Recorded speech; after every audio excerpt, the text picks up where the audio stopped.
Nagising siya sa bahay ng kanyang mahirap at naghahanda para sa trabaho.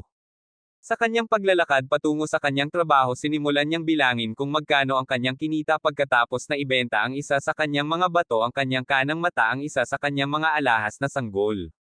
Pagkatapos magbilang kumikita ito ng halos 2 milyon na malayo pa sa halagang kailangan para mabayaran ang kanyang utang na 38 milyon. Pagkarating niya sa kanyang trabaho sa pangangaso ng demonyo kinuha niya ang kanyang mukhang pumalakpak na aso si Pakita at ginawa itong kanyang sandata ng chainsaw upang palakpakan ang demonyo. Pagkatapos ay natagpuan niya ang mukhang kamatis na demonyo at kasama si Pakita bilang kanyang sandata madali itong ginawang ketchup ni Denji. Masaya ang boss ng Yakuza sa kanyang trabaho at habang ginagantimpalaan niya si Denji ng 400,000 yen sa una kasama ang kanyang mga utang at lahat ng gastos natitira lamang itong 70,000 yen kay Denji upang mabuhay.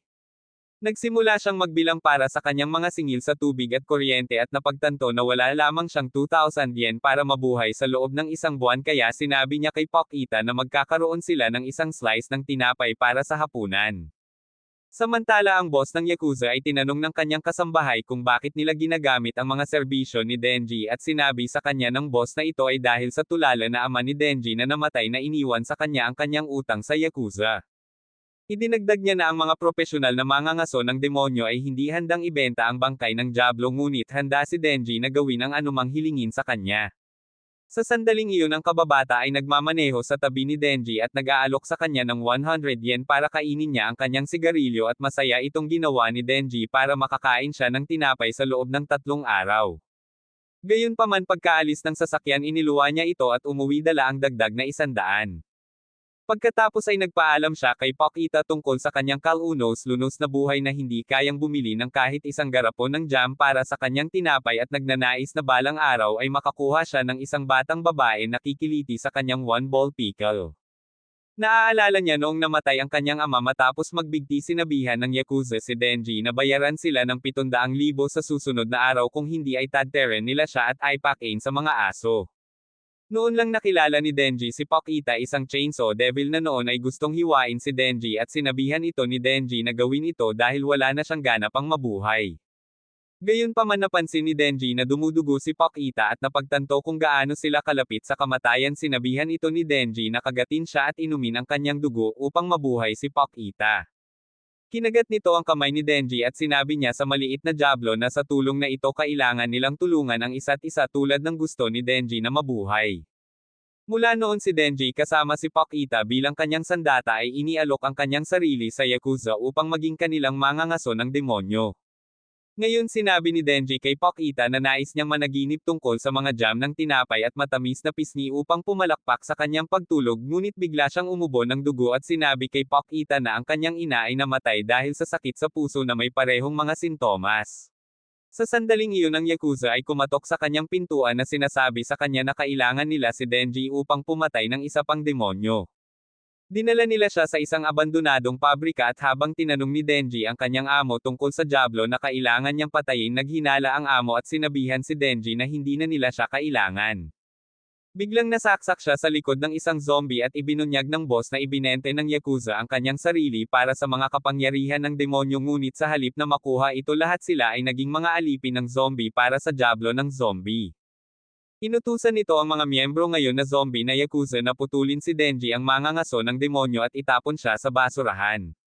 Sinubukan ni Denji ang lahat para makatakas sa kabila ng kanyang nasaksak na sugat ngunit nang malapit na siyang makalabas sa labasan na laslas siya dahilan para matamba siya. Dinumog siya ng mga zombie at paulit-ulit siyang pinagsasaksak at habang sumisigaw si Denji sa matinding paghihirap lalo pa nilang sinasaksak. Pagkatapos itinapon nila sa basurahan ang natitira kina Denji at Pakita ngunit isang daloy ng dugo ni Denji ang nakarating kay Pakita at ginaisang siya. Nakita ni Pakita ang mga alaala nila ni Denji nang sabihin niya sa kanya na mamamatay siya balang araw sa pakikipaglaban sa isang Diablo at natakot si Denji na isipin si Pakita na nag-iisa nagugutom kasama ang mga mangangaso ng demonyo na binabaril siya. Sinabi ni Denji kay Pakita na kunin ang kanyang katawan gamit ang kanyang devil skill pagkatapos mamatay si Denji at lumayo-palayo doon para mamuhay si Pakita ng normal at mamatay ng normal na kamatayan habang tinutupad ang kanyang pangarap. Ang memoryang ito ay nag-trigger ng makapangyarihang plot armor sa loob ng Pakita at inilagay niya ang katawan ni Denji sa isang piraso habang ginagawa niya ang kanyang sarili sa bagong puso ni Denji. Sa subconscious ni Denji nakilala niya si Pakita na nagsabi sa kanya na ibinigay niya kay Denji ang kanyang puso. Bilang kapalit makikita ni Pakita na tinutupad ni Denji ang kanyang mga pangarap na pumalakpak. Nagising si Denji at tumingin sa kanyang dibdib upang makita ang buntot ni Pakita na pagtanto na siya ay naging kanyang bagong puso. Nagulat ang Diablo ng zombie na makitang buhay si Denji sa isang piraso at inutusan ang kanyang mga zombie na kayaig at kainin siya, ngunit si Denji na may kapangyarihan ng kanyang pagkakaibigan ay may iba pang mga ideya. Hinailan niya ang mga string ng kanyang puso at habang ang mga zombie ay namamahala sa pagkulumpon sa kanya, ang Diablo ng zombie ay nakarinig ng tunog ng isang chainsaw. Mula sa kayaig si Denji sa kanyang bagong anyo ng Diablo ay humampas sa mga zombie at dumiretso sa Diablo ng zombie na nilalas ang isang mata niya.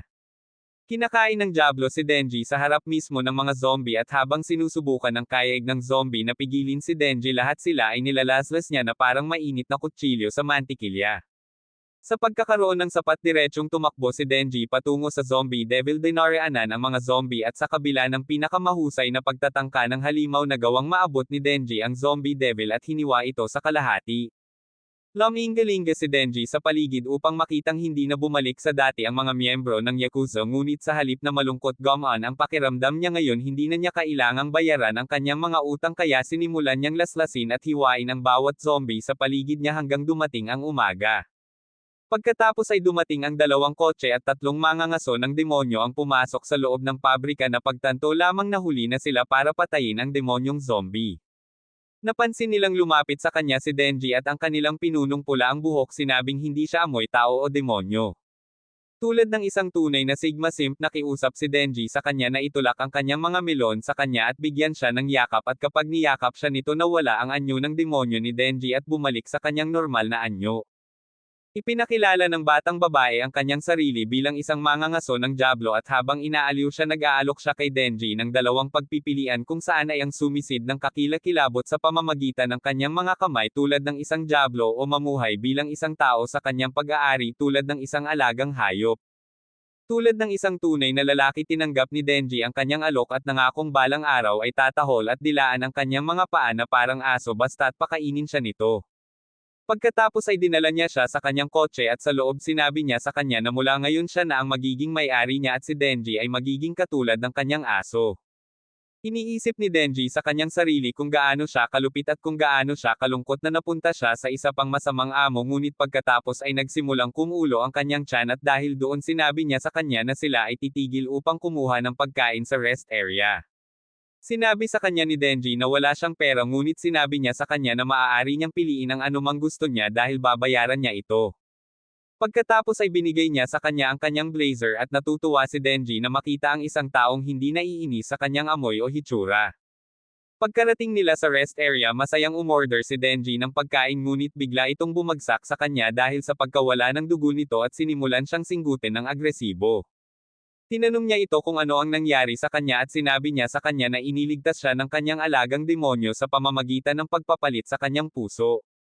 Matapos marinig ang kanyang kwento, sinabi niya sa kanya na sa kasaysayan walang tao ang naligtas sa pamamagitan ng demonyo tulad ng kung paano siya iniligtas ni Pakita, ngunit tiniyak niya sa kanya na naniniwala siya sa kanyang kwento. Idinagdag niya na mayroon siyang mahusay na pangamoy at naaamoy niya ang kapwa-tao at demonyo mula sa kanya. Sinabi niya sa kanya na si Pakita ay nakatira pa rin sa loob niya at habang si Denji ay masaya na marinig iyon, siya ay biglang bumagsak. Pagkatapos ay nagising siya sa kondongan niya at mabilis na bumangon na hinahangad ang kanyang pagkain. Tinanong niya si Denji kung okay lang siya at kung kaya niyang kumain mag-isa, at tulad ng isang tunay na simp sinabi niya sa kanya na hindi siya makakain ng mag-isa kaya pinapakain niya ang kanyang pagkain, at pagkatapos ng bawat kagat si Denji ay tumatahol na parang aso. Ipinakilala niya ang kanyang sarili bilang Makima at tinanong siya ni Denji kung anong uri ng lalaki ang gusto niya. Sinabi sa kanya ni Makima na gusto niya ang mga lalaki tulad ni Denji, at habang tumatagal ito ng ilang segundo para magproseso, napagtanto niyang may pagkakataon siyang palakpakan siya.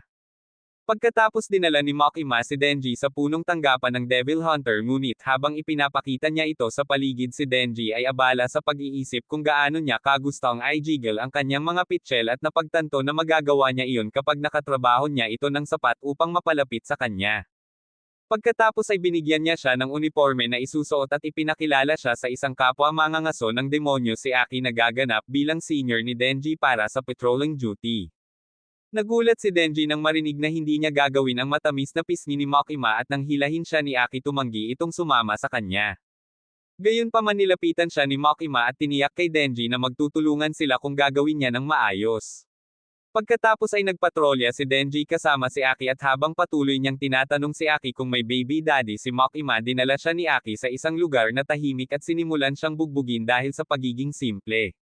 Sinabi ni Aki kay Denji na dapat siyang huminto sa kanyang trabaho bilang isang mangangaso ng demonyo kung wala siyang tamang motibasyon dahil madali itong magresulta sa kanyang kamatayan at hindi sapat bilang motibasyon ang pagnanais na palakpakan si Makima. Inamin ni Denji na ang matamis na pisngi ni Makima ang gusto niya at pagkarinig nito, kinain ni Aki ang sigarilyo niya, dinuraan ito at sinabi sa kanya na sasabihin niya kay Makima na tumakas si Denji dahil sa takot sa mga demonyo. Gayunpaman, habang lumalayo si Aki, biglang sinipa ni Denji ang kanyang mga alahas mula sa likod at patuloy na sinipa ang mga ito hanggang sa mabalisa.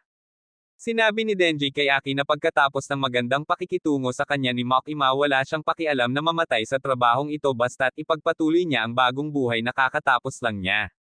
Sinubukan ni Aki na lumaban na sinasabi na ang isang talunan tulad ni Denji ay hindi karapat-dapat na basagin ang kama ni Makima, ngunit sinipa muli ni Denji ang kanyang mga alahas na sanggol at sinabi sa kanya na ang mga pisngi ni Makima ay sa kanya upang manakop. Iniwan nito si Aki na walang malay at nang magulat si Denji kay Makima, sinabi niya sa kanya na ginawa ng Not Devil si Aki cream hanggang sa matuyo siya. Nagising si Aki, sinabi kay Makima na nagsisinungaling si Denji, ngunit pagkatapos makita ang pakikipag-ugnayang ito, inutusan ni Makima si Denji na sumali sa koponan ni Aki. Tinanong siya ni Aki kung ano si Denji at ipinaliwanag ni Makima ang katotohanan na si Denji ay isang espesyal na kaso kung saan ang isang tao ay maaaring maging demonyo. At habang nahihirapan si Aki na paniwalaan ito, tiniyak ni Makima sa kanya na totoo ito at magkakaroon ng espesyal na pagtrato si Denji. Idinagdag niya na kung si Denji ay magbitiw, siya ay tretuhin na parang isang tunay na demonyo, at kapag tinanong siya ni Denji kung ano ang ibig sabihin nito, sinabi niya sa kanya na siya ay tretuhin na parang isang kaaway kaya hindi siya maaaring tumigil. Nang maglaon, dinala ni Aki si Denji sa kanyang lugar at sinabi sa kanya na siya ay titira sa kanya. Biglang tinanong ni Denji si Aki kung masamang tao si Makima at nasaktan si Aki na tinanong niya ang tanong na iyon dahil si Makima ay isang mangangaso ng demonyo na minsang nagligtas sa kanyang buhay. Matapos marinig iyon, napanatag si Denji nang malaman niyang mabuting tao si Makima at sinabi niya sa sarili na gusto niya itong yakapin. Muli na ikinagulat ni Aki na nagseselos nang marinig iyon. Kasunod nito, nakatira si Denji kasama si Aki at dahil sa dati niyang kondisyon sa pamumuhay, si Denji ay nakatira sa lugar ni Aki na parang isang ganid na hindi pa nakakain ng jam sa tinapay o gumamit ng toilet paper ng maayos noon. Pagkatapos, habang sila ay nagpapatrol, pumasok sila sa isang kaso ng isang halimaw sa loob ng isang bahay. Pagkapasok nila, tinanong ni Denji si Aki kung ano ang isang halimaw at habang nagulat ito kay Aki na hindi niya alam, ipinaliwanag niya na ang isang halimaw ay kapag ang isang demonyo ay kumokontrol sa isang katawan ng tao. Tinanong ni Denji kung ginagawa rin siyang fiend niyan, ngunit sinabi sa kanya ni Aki na ang isang tunay na fiend ay palaging mukhang may pumapalakpak na ulo. Pagkatapos ay hinarap nila ang halimaw at sinabi ni Aki kay Denji na gamitin ang kanyang kapangyarihan ng demonyo upang mahawakan ito upang makita niya ang kanyang kakayahan. Ngunit hiniwalang ni Denji ang ulo ng fiend gamit ang kanyang palakol. Ipinaliwanag ni Denji na tulad ni Tanjiro, nakaka-relate siya sa fiend kaya't gusto niyang gawin itong walang sakit para sa kanila, ngunit pinagalitan ni Aki si Denji na sinasabi sa kanya na ang mga fiend ay katulad ng ibang mga demonyo. Idinagdag ni Aki na ang kanyang pamilya ay namatay dahil sa isang diablo at na si Denji ay hindi dapat magkaroon ng simpatiya para sa kanila dahil ito ay maaaring papatayin nila ang mga demonyo sa lahat ng paraan o ang mga tao ay mamamatay dahil sa kanyang pakikiramay.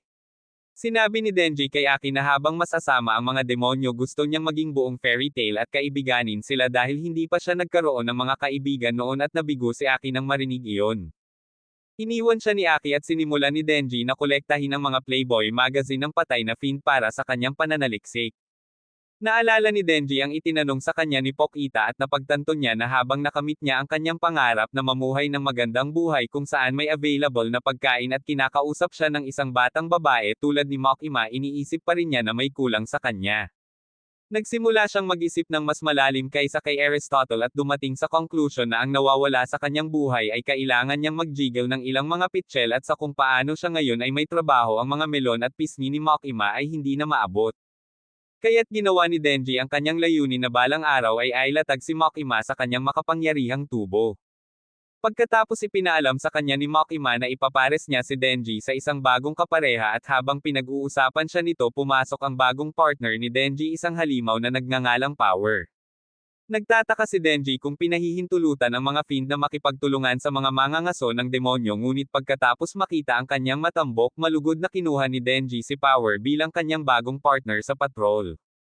Binabalaan sila ni Makima na ang team na ito na mayroon sila ay isang experimental team at kung mabibigo sila disband ng mga nakatataas ang kanilang team at itatapon si Denji at Power bilang mga demonyo para mahuli nila.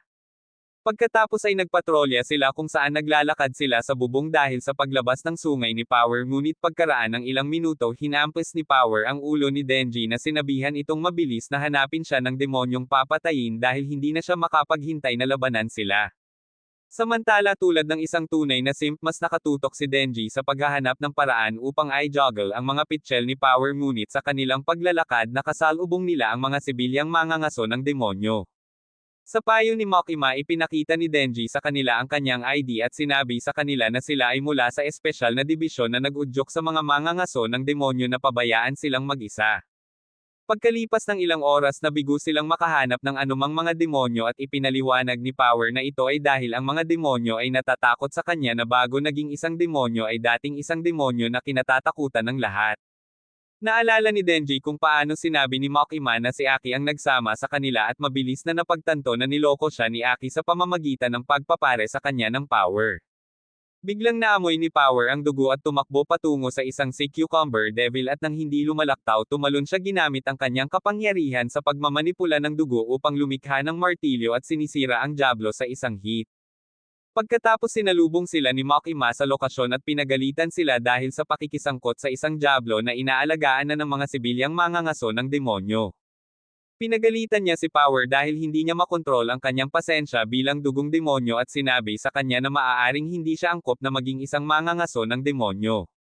Nagsimulang magpanik si Power at sinabi kay Makima na si Denji ang nag-utos sa kanya na labanan ang Diablo kanina, ngunit sinabi sa kanya ni Denji na nagsisinungaling si Power at nakipaglaban siya sa Diablo sa pamamagitan ng sarili niyang desisyon. Patuloy na tumitingin si Makima habang nagtatalo ang dalawang demonyo, ngunit pagkatapos ay sinabi niya sa kanila na tumahimik at mabilis na sinunod siya ni Power na ikinagulat ni Denji. Nang maglaon habang umiinom si Denji kasama niya si Power at sinabi niya sa kanya na ang buhay na ito na mayroon siya ngayon gusto niyang panatilihin ito at hindi niya magagawa iyon kung tumanggi itong makipagtulungan sa kanya. Biglang lumitaw ang isang pusa at habang sinimulan itong aliwin ni Power isiniwalat niya na minsan ay nagkaroon siya ng pus ang pinangalanang Miyoy na kinuha ng demonyo. Bago niya nailigtas si Miyoy sumama si Power kay Maki na isang tao na kinasusuklaman ng demonyong tulad niya. Ngunit kung matutulungan niya si Miyoy sa tulong ni Makima handang gawin ito ng Power dahil ang pagligtas sa kanyang pusa ang kanyang motibasyon. Iniisip ni Denji na ang kanyang motibasyon ay pipi habang ang kanyang motibasyon na gustong mag-ugoy ng ilang mga pitchel ay mas mabuti at pagkatapos marinig ito inaalok sa kanya ni Power ang kanyang mga pitchel para mag-jiggle kung tutulungan lang siya nitong mahanap ang kanyang pusa. Habang nasa isip niya ang mga Milky Melon biglang nagalit si Denji na nagsasabi na walang demonyo ang dapat magnakaw ng pusa ng isang tao at ang Power ay nasa sabik kasama niya.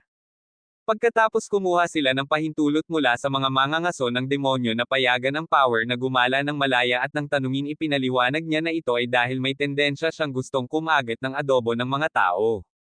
Sumakay sila ng tren upang manghuli ng Diablo at habang si Denji ay patuloy na sumilip sa kanyang mga balak ipinaliwanag niya na mayroon din siyang isang alagang hayop na nagngangalang Pokita minsan na kahit wala sa paligid ay buhay pa rin sa loob niya. Sa halip na makiramay sinabihan ni Power si Denji na itigil ang paghawak sa kanyang patay na alaga na parang isang kaawa-awang talunan at magpatuloy at dito naisip ni Denji sa kanyang sarili na hinding-hindi niya ito papalakpakan.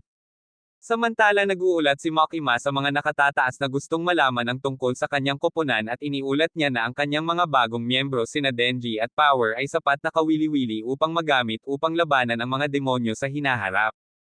Gayunpaman sa kanyang pag-uwi sinabi sa kanya ni Aki na nakita niyang kasuklam-suklam si Denji at hindi niya makita kung aling bahagi niya ang nakita ni Makima na kawili-wili. Habang umiinom ng kanyang kape ipinaliwanag niya na ang bawat Diablo ay ipinanganak na may pangalan at kung mas natatakot sila sa kanilang pangalan mas magiging malakas sila. Gumagawa siya ng isang halimbawa na kung mayroon mang coffee devil sigurado siyang hindi ito matatakot ng mga tao. Ngunit kung may demonyong truck matatakot ang mga tao dahil madali nilang maisip na mabangga sila ng truck ko na magpapadala sa kanila sa ibang mundo. Sa pagiging Chainsaw Devil ni Denji nakikita siya ni Makima bilang isang potensyal na kawili-wiling asset upang magkaroon. Bumalik kasama si Denji dumating sila sa isang abandonadong bahay at sinabi sa kanya ni Power na doon nagtatago ang isang demonyo kasama ang kanyang pusa.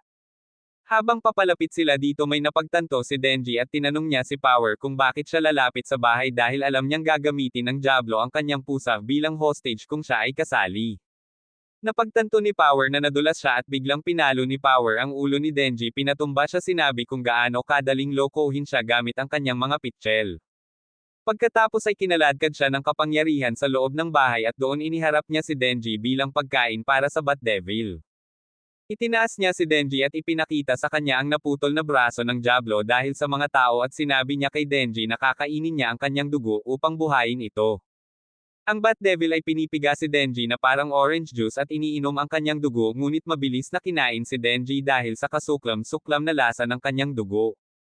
Gamit ang kanyang bagong braso plano ng Bat Devil na kumain ng mas maraming tao at habang nakahiga si Denji nang mahina naaalala niya kung paano sinabi sa kanya ni Aki na hindi siya maaaring makipagkaibigan sa mga demonyo.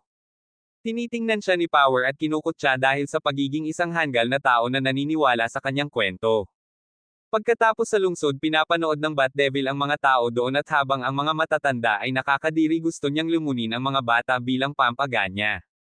Bago niya simulan ang kanyang pag-aalsa hiniling ni Power na ibalik ng Bat Devil si Miyoy sa kanya ngunit nang ibabalik na niya ang pusa sa kanya kinain ito ng Bat Devil bilang parusa sa Power na nagdala sa kanya ng kasuklam-suklam na dugo. Naaalala ni Power ang una niyang pagkikita sa pusa at sa una ay plano niyang pakainin ito para makakain niya ang pusa pagkatapos. Pinapakain niya ito ng gatas at pagkaraan ng ilang oras naging kaibigan niya ang pusa na isang hindi kilalang konsepto sa kanya. Ngunit biglang nagpakita ang Bat Devil kinuha ang pusa at sinabihan si Power na kunin siyang tao o kakainin niya ang pusa.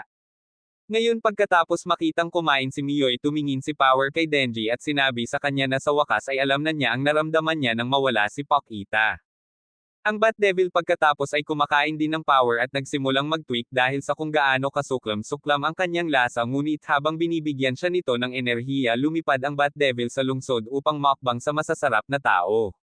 Sa sandaling iyon tumingin siya sa kanyang mga paa at nakita si Denji na nakalawit sa kanya. Hinawakan siya ng Bat Devil ngunit habang pinipisil niya si Denji hanggang sa kanyang kamatayan naalala ni Denji ang kanyang sariling nakaraan kung paanong minsang nawala si Pakita. Matapos siyang hanapin nakita siya ni Denji sa kanyang shed at magkayakap sila habang natutulog.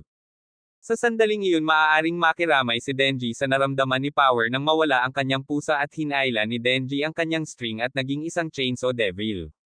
Muli niyang tinaga ang braso ng Bat Devil at nabigla siya nang makitang isang ang demonyo si Denji. Samantala isang babaeng NPC ang nanlamig sa kanyang opisina nang bumagsak ang dalawang demonyo sa kanyang gusali na sinira ang kanyang opisina. Sinabihan siya ni Denji na tumakas na ikinagulat ng Bat Devil nang makita siyang nagmamalasakit sa isang tao. Hinampis siya ni Denji palayo sa lungsod at doon nagsimula silang maghagis ng kamay ngunit nagtagumpay si Denji. Matapos makita siyang nagmamalasakit sa isang sibilyan ang Bat Devil ay kumakain ng kotse na may tao sa loob ngunit nahuli ni Denji ang buong kotse at itinapon ito pabalik na walang pakialam sa taong nasa loob. Sinunog nito ang mukha ng halimaw at lumikha siya ng shockwave na kanyen para tanggayin si Denji sa mga gusali.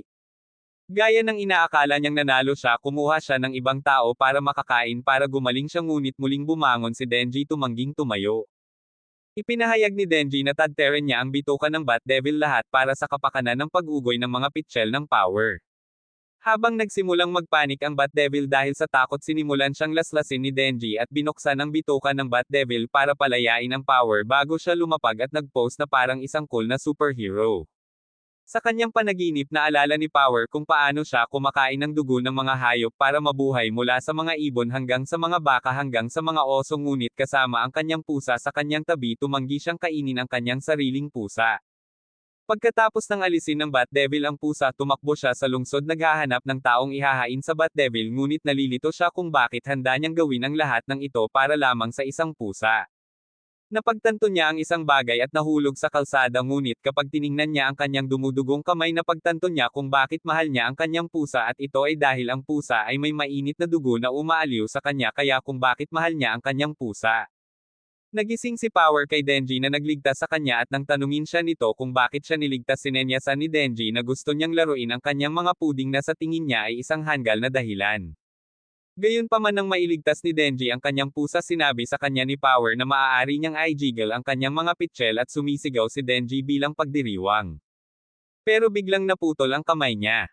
Mula sa likuran isang mukhang palakpak na demonyo na mukhang hinawakan ng iyong ina ang kanyang kamay at kinain ito. At nang subukang mag-transform muli ni Denji hindi niya magawa dahil kulang siya sa dugo. Ipinakilala ng halimaw ang kanyang sarili bilang Leech Devil na siya ring baby mama ng Bat Devil ngunit pagkamatay ng kanyang kasintahan inalok niya si Denji na maging kanyang bagong baby daddy. Tumanggi si Denji dahil ayaw niyang i-jiggle ang kanyang mukhang prune na mga pitchel at nagsimulang makipag-away kahit na hindi siya makapag-transform. Ginagamit ni Denji ang lahat ng mayroon siya para talunin ang mukhang funky na Diablo na ito ngunit nagpupumilit siyang gumawa ng dent. Sinabi ng Leech Devil kay Denji ang kanyang pangarap na gustong kumain ng sangkatauhan kasama ang kanyang dating kasintahan ang Bat Devil ngunit sapat na si Denji na marinig ang lahat ng katarantiduhan tungkol sa mga panaginip at nagdeklara ng isang labanan ng mga panaginip na sinasabing kung siya ay matalo sa kanya ibig sabihin ay siya. Mas mahina ang pangarap kaysa sa lalaking gustong makisalamuha ilang melon. Lalo siyang nabaliw sinusuntok at ginagamit ang kanyang paligid sa kanyang kalamangan halos lumuwa ang kanyang kanang mata. Ngunit sa kanyang pagsisikap pinagmamasdan at iniisip ni Power sa kanyang sarili kung gaano talaga kademonyo si Denji. Sa wakas ay nagawa ni Denji na makalapit ng sapat para gamitin ang kanyang forehead chainsaw ngunit nagawang saksakin muna siya ng Leech Devil at planong ubusin si Denji. Nang malapit na niyang gawin iyon lumabas si Aki at tinawag ang kanyang fox para iligtas si Denji at kainin ang Leech Devil. Kasama ang kanyang team sa paligid niya inutusan sila ni Aki na i-secure ang lugar habang tinutulungan nila si Denji Power at ang pusa. Pagkatapos nagising si Denji sa isang silid sa ospital kasama si Aki sa tabi niya nagbabalat ng ilang mansanas. Ipinaalam niya kay Denji na natagpuan niya ang kanyang braso at dahil sa kanyang kapangyarihan ng demonyo nagawa nilang muling ikabit ito. Matapos makita ang Fox Devil ni Aki tinanong siya ni Denji kung bakit siya pala kaibigan sa Fox na iyon at ipinaliwanag ni Aki na bilang isang Devil Hunter kailangan niyang gumawa ng kontrata sa pamamagitan ng pagbibigay dito ng bahagi ng kanyang katawan para tulungan siya ng Fox Devil na lumaban. Nang malapit ng kainin ni Denji ang mga mansanas hinaila sila ni Aki at ipinahayag na nagawa niyang subaybayan ang mga ito sa kanilang patrol at natagpuan ang mga bakas ng dugo ni Denji sa bahay ng Bat Devil. Tinanong niya si Denji kung inatake siya ng Power at nagpanggap si Denji na wala siyang naaalala. Binalaan siya ni Aki na kung sinusubukan niyang protektahan ang Power pareho silang itataboy ng mga mangangaso ng demonyo at pagkatapos ay hahabulin ng mga ito. Ngunit pagkatapos makita ni Aki kung paano nagpapasalamat sa kanya ang mga taong iniligtas ni Denji sa lungsod inalok niya si Denji na manahimik tungkol dito kung susundin ni Denji ang lahat ng sasabihin sa kanya ni Aki. Ibinigay niya kay Denji ang mansanas at sinabi sa kanya na bilang kanyang senior kailangang sundin ni Denji ang kanyang pamumuno upang mapanatili niya ang ganitong pamumuhay na pinangarap ni Denji noon at ngayon ay naninirahan na. Sumasang-ayon si Denji sa hinihiling sa kanya ni Aki at tiniyak kay Aki na sa kabila ng pangarap lang niyang mag-juggling ng ilang pitchel seryoso rin siya sa pagiging isang Devil Hunter. Lumabas si Aki at sinabihan siyang mag-aral ng asal ngunit sa paglabas niya sinalubong siya ni Power na nakaposas at Himeno na inatas ang bantayan si Power. Habang iniisip ni Himeno na isang masamang ideya na hayaang mabuhay si Power tinanggal ni Aki ang posas ni Power at sinabi na bilang mga mangangaso ng demonyo kailangan pa rin nila ang mga demonyo tulad ng Power upang tulungan silang lumaban. Pagkatapos ay bumalik si Aki sa HQ upang mag-ulat pabalik kay Makima ngunit bago siya pumasok sa loob ng kanyang opisina sinisiguro niyang matalas ang hitsura niya. Pagkatapos ay pumasok siya at iniulat kung ano ang nangyari kina Denji at Power habang nakahiga ng kaunti upang protektahan sila na sinasabi na natalo ni Denji ang Bat Devil habang bumibili ng oras laban sa linte na Diablo para dumating si Aki at ang kanyang mga tauhan. Gayunpaman mayroon pa ring hinala si Makima na sinasabi na si Power at Denji ay hindi pinapayagang maglakbay ng ganoon kalayo at muling ipinagtanggol sila ni Aki na nagsasabi na dahil nagawa nilang talunin ang dalawang Diablo nang walang anumang casualty dapat niya silang palayain. Sumang-ayon si Makima sa pahayag na ito at sinabi kay Eki bago umalis na naging mas flexible siya mula nang sumama sa kanya si Denji. Kinabukasan nagising si Aki at sinimulan ang kanyang araw gaya ng dati nagtitimpla ng kape at nagsisipilyo. Pagkatapos ay umiinom siya ng kanyang kape sa labas na may kasamang sigarilyo ngunit pagkatapos ay nagising si Denji at kumain ng kanyang almusal. Nang magsimulang magluto ng tanghalian si Aki may biglang kumatok sa kanyang pintuan at pareho silang naghanda para sa isang laban.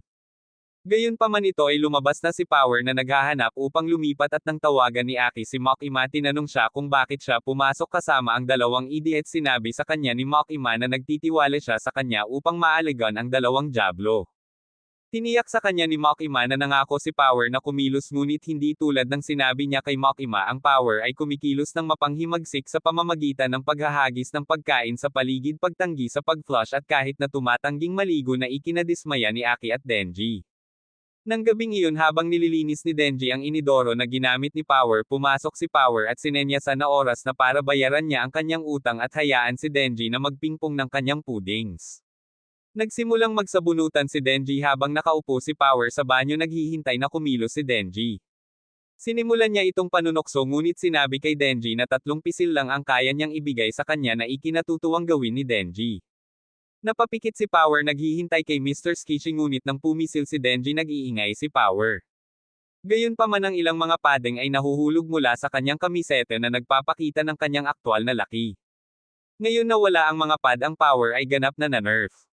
Ngunit habang hinihikayat niya si Denji na magpatuloy ipinagpatuloy niya ang pagpisil dahil mahalaga din ang mga maliliit na madre at nalilito si Denji iniisip kung gaano siya na-scam. Kinabukasan iniiwan pa rin siya nito na walang laman at na-trauma dahil ang naiisip lang ni Denji ay kung paano siya na-scam dahil sa pagnanais ng puding ngunit para lamang makakuha ng carton. Pagkatapos ay gumagawa siya ng mga papeles kasama si Makima sa kanyang tabi na napansin na kakaiba ang kanyang kinikilos at kapag tinanong niya siya kung ano ang mali ipinaliwanag niya na ang kanyang unang karanasan sa puding ay nakakadismaya. Bigla niyang hinawakan ang kamay nito at habang sinasabi sa kanya kung ano ang kailangang marinig ng lahat ng tao na hindi mahalaga ang laki at nag-iikot-ikot ang ilang pitchel sinimulan niyang aliwin ang kamay niya hinaplos niya ang kanyang mga tainga at kahit na kumagat sa daliri ni Denji halos gawin siyang cream. Sa wakas hinailan niya ang kamay nito para ipitin ang kanyang mga balak na ipinadala siya sa Cloud Siyam ngunit nang mapagtanto niya kung ano ang nangyayari tumalikod siya at nag-cream habang nagsasabunutan. Lumapit si Makima sa kanya at sa malayong paghalik tinanong niya kung maaari siyang humingi ng pabor sa kanya na tinanggap ni Denji sa pag-aakalang gusto niya itong palakpakan gayunpaman bumangon siya at hiniling sa kanya na talunin ang Diablo ng baril na isang Devil the Devil Hunters matagal nang gustong pumatay pero hindi pa nagawang. Naniniwala siya na maaaring si Denji ang gagawa nito na nagsasabi na sapat na ang kanyang lakas at sinabi sa kanya na kung matalo niya ang Diablo ng baril tutuperin niya ang anumang nais niyang matupad. Hindi makapaniwala si Denji sa kanyang naririnig at nang tanungin niya si Makima kung kasama sa hiling ang paglalamon nito sa kanyang kinang sinabi sa kanya ni Makima na masusuka pa siya dito kung matatalo niya ang Diablo ng baril. Ipinaliwanag ni Makima na ang Diablo ng baril ay nagpakita ng higit sa isang dekada na ang nakalipas ng ang karahasan ng baril ay nasa pinakamataas na nagresulta sa isang pag-atake ng terorista sa Amerika. Isang petsa sa isang hamak na tahanan ng pamilya isang maliit na bata ang may sakit dahil sa lamig ngunit kapag hiniling ng kanyang nakatatandang kapatid na maglaro tinanggap niya. Pagkatapos ay pumunta sila sa labas at habang sa una ay gustong maglaro ng mag-isa ang kuya ang maliit na kapatid ay nagsimula ng isang snowball fight na kinagigiliwan nilang laruin. Pagkatapos ay sinabihan ng nakatatandang kapatid ang kanyang nakababatang kapatid na kumuha ng ilang guwantes upang maglaro sila ng sundo ngunit nang makapasok ang nakababatang kapatid sa loob ng bahay ang buong gusali ay tinamaan ng malakas na hangin na nag-iisa sa nakatatandang kapatid. Lumalabas na sinalakay ng Diablo ng baril ang bansa na nag-iwan ng 1.2 milyong tao na patay sa loob ng 5 minuto ngunit pagkatapos ng insidenteng iyon hindi na muling nakita ang Gun Devil. Dahil sa pangyayaring iyon tumataas ang takot sa mga demonyo na nagpapalakas lamang sa kanila at habang sinusubukan nilang ilapat ang kontrol ng baril upang pahinain ang Diablo ng baril na bigo pa rin silang mahanap at talunin siya.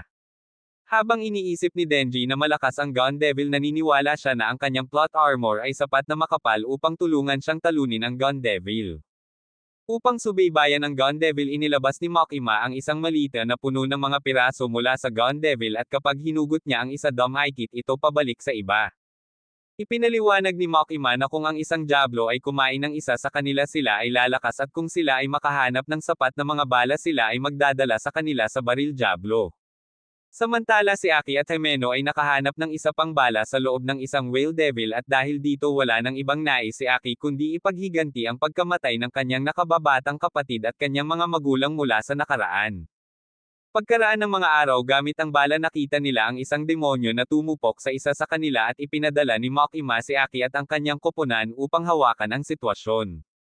Dumating sila sa hotel kung saan dinadala sila ng bala sa Diablo at habang sanay na sila sa ganitong sitwasyon dala rin nila ang kapangyarihan at si Denji.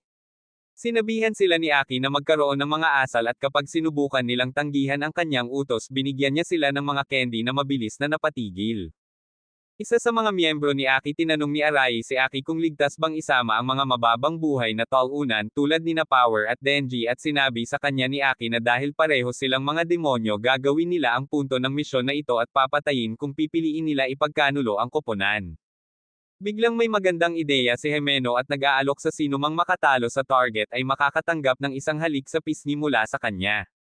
Habang gustong-gusto ito ni Arai na nagsasabing hindi niya dapat halikan ang isang tulad ni Denji o Power na alala ni Denji ang ipinangako sa kanya ni Makima at sinabi niya kay Himeno na ang kanyang motibasyon upang talunin ang Diablo ay ang matamis na pisngi ni Makima at hindi isang halik mula sa kanyang crossed A** lips. Natuwa si Himeno sa sinabi ni Denji at itinaas ang alok sinabing hahalikan niya ito sa labi at paglalaroan siya ng tongue twister kapag natalo niya ang demonyo. Matapos marinig ito na unang pumasok si Denji sa loob ng hotel. At habang pinipigilan siya ni Arai dahil sa selos sumunod naman ang iba sa likuran. Pinigilan ni Arai si Denji na sinasabing sa kanya ang mga labi ni Himeno ngunit walang pakialam si Denji at sinabi sa kanya na maaari niyang makuha ang kanyang mga palpak na segundo sa halip. Sina Power at Kobayashi ay sumali sa saya at habang nakikita ito tinanong ni Aki si Himeno na kanyang senior tungkol sa kanyang opinyon sa mga baguhan. Bagamat sa tingin niya ay parehong may kakayahan sina Arai at Kobayashi nag-aalala siya dahil ang karamihan sa mga mangangaso ng demonyo ay maaaring mamatay o maging pribado pagkatapos ng isang taon. Tinanong niya si Aki para sa kanyang opinyon at hindi niya ito binibigyan ng tiyak na sagot na ikinabigo niya. Ilang taon na ang nakalilipas habang binibisita ng isang sugatang Himeno ang kanyang namatay na kapareha itinalaga ng mga mangangaso ng demonyo si Aki bilang kanyang bagong kapareha at pagkatapos na ipakilala ni Aki ang kanyang sarili sa kanya hiniling ni Himeno sa kanya ang kanyang ika-6 na kapareha na huwag mamatay tulad ng dati niyang mga kasama. Pagbalik sa hotel huminto si Himeno sa kanilang paglalakad at sinabi sa kanila na may darating. Isang pinto ang bumukas at mula rito lumabas ang isang ulong naglalakad. Itinulak nito ang sarili kay Kobayashi ngunit pinigilan ito ni Himeno sa kanyang kakayahan at para hatiin ito ng Power sa kalahati sinimulan ni Power na ipagmalaki kung paano nag-freeze ang ulo sa takot sa kanya ngunit tumanggi si Himeno na kinuha ni Power ang lahat ng kredito at ipinaliwanag na siya. Kakayahan ay ang kamay ng multo na isang hindi nakikitang kamay na nakuha niya sa pangangalakal ng kanyang kanang mata. Gamit ang bala na tukoy ni Aki na hindi ang demonyo ang hinahanap nila kaya umakyat sila sa itaas. Nakakatuwa si Power na ihayag ni Himeno ang kanyang kakayahan sa harap niya ngunit hindi nag-aalala si Himeno dahil marami pa siyang trick sa kanyang manggas. Biglang pinagbantaan ni Power si Kobayashi na makita kung ano ang gagawin ni Himeno at sinakal niya si Power gamit ang kanyang ghost hand na sinasabing madali niyang madudurog ang kanyang lalamunan ng hindi nalalaman ni Power. Sa kabila ng kanyang pinakamahusay na pagsisikap hindi mapigilan ni Power ang kamay ng multo ngunit binitawan siya ni Himeno sinabing mas mabuti kung magkaayos sila. Pagdating nila sa ika-9 na palapag tumutok si Arai at nakita niya ang parehong dugong tumalsik na ginawa ni Power pabalik sa ika-8 palapag. Sinabi niya kay Aki na may mali at habang iniisip ni Denji na mali ang nabasa niya, si Arai ay bumalik sa ibaba para lang bumalik mula sa itaas at dito napagtanto nila na may mali. Sinabihan ni Himeno si Kobayashi na mag-peace sign habang bumababa siya para tingnan ang isang bagay at pagkatapos niyang bumaba nakasalubong niyang muli si Kobayashi na ngayon ay nagsasabunutan dahil sa takot. Sinabihan ni Aki si Kobayashi na manahimik habang papasok siya sa isa sa mga silid upang suriin ang isang bagay, ngunit sa loob napansin niya na ang bintana ay patungo sa isa pang silid kaya binuksan niya ang bintana at pumunta sa kabilang panig at nang buksan niya ang pasukan. Pinto nakipagkita siyang muli kay Kobayashi sa pagkakataong ito mula sa ang silid sa kabila. Mula sa isa pang silid sinabi sa kanya ni Denji na ang mga bintana ay wala kung saan at dito napagtanto ni Aki na sila ay nakulong na ngayon sa ikawalong palapag. Pagkatapos lahat sila ay nananatili sa isang silid upang pag-usapan at sa kabila ng lahat ng kanilang mga pagsisikap mula sa dati na bigo silang makahanap ng isang labasan. Iminumungkahi ni Arai na kung sila ay nawala ng masyadong mahaba ililigtas sila ng ibang Devil Hunter, ngunit hindi ibinahagi ni Himeno ang kanyang optimismo dahil iniisip niya na mahuhulog silang lahat sa parehong bitag. Tinanong ni Himeno si Aki tungkol sa bala at nang tingnan niya wala man lang itong reaksyon. Dahil sa matinding pressure nagsimulang mag-tweak si Kobayashi at sa kabila ng pinakamahusay na pagtatangka ni Arai na pakalmayan siya na sinasabi sa kanya na alalahanin kung bakit siya naging Devil Hunter, ipinahayag niya na habang ang kanyang kapatid ay ipinadala sa kolehiyo napilitan siyang magtrabaho bilang isang Devil Hunter o bilang isang service worker na nakakakuha pumalakpak ng mga matatandang lalaki para sa pera tuwing gabi kung saan siya pumili ng Devil Hunter. Nagsimula siyang umiyak, gusto niyang magkolehiyo sa halip, ngunit ang kapangyarihan ay tumatagal sa kanya na sinasabi na ang kanyang mukha ay parang pumapalakpak kapag umiiyak habang si Himeno ay pinapakalma siya na sinasabi na ang mga demonyo ay kumakain ng takot. Pagkatapos napansin ni Aki na huminto ang orasan at dahil dito sinabi niya sa iba na ang oras ay nagyelo sa sahig na ito, ibig sabihin ay hinding-hindi darating ang tulong kahit gaano katagal sila nawawala. Hindi tulad ng iba na nagpapanik, si Denji ay nagmumungkahi na dapat silang lahat ay matulog magpakailanman dahil ang oras ay hindi gumagalaw at habang lahat sila ay tinatawag siyang tulala siya ay natutulog pa rin walang pakialam sa kung ano ang nangyayari. Makalipas ang ilang oras ginaising siya ni Himeno at nang tanungin siya nito ng update sinabi nito sa kanya na hindi pa rin sila makakahanap ng pagtakas. Ipinaalam niya sa kanya na habang si Aki ay tumangging huminto sa paghahanap ng Diablo, sina Arai at Kobani ay nasa isang silid na magkasama natutulog man o nagkakaroon ng panic attack. Pagkatapos ay nagtanong si Denji tungkol sa kapangyarihan at dinala siya ni Himeno sa kanya kung saan ipinangangaral ng kapangyarihan ang katotohanan tungkol sa kung paano ang Attack on Titan ay ang Thrasher na bersyon ng Code Geass. Pagkatapos ay kinuha ni Ino ang dalawa upang humalili sa pagbabantay kina Arai at Kobani at nang bunutin ni Himeno ang kanyang sigarilyo napansin ni Denji na naninigarilyo siya ng parehong tatak ng Aki. Ipinaliwanag niya na siya ang nagpakilala kay Aki sa mga sigarilyo at inabot siya ng ilang taon bago naninigarilyo si Aki.